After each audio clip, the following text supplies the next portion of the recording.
One more? Okay. What does the word liberty, not necessarily defined by the Constitution, mean to you?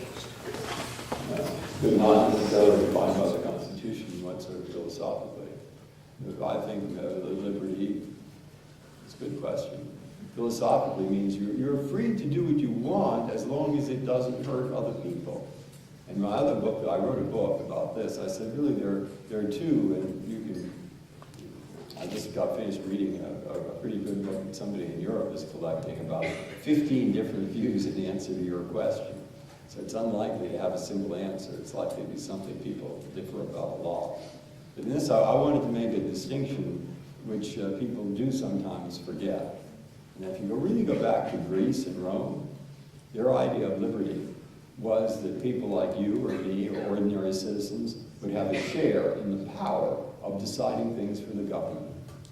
And they called that, I call that active liberty. And the French philosopher, Benjamin Constant, he called that the liberty of the ancients. And that means participate. And the other, what in our Constitution?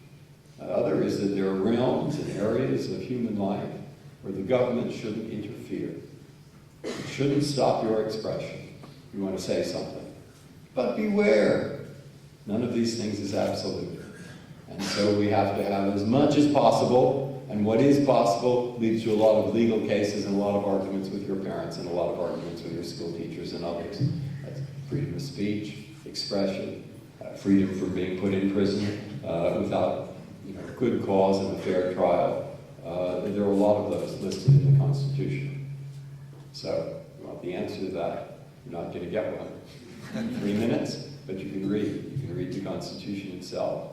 And if you can find this book, whose name I forget, but there are plenty of other places, you'll see eventually. What did Plato think of that? What did Aristotle think of that? What did John Stuart Mill think of that?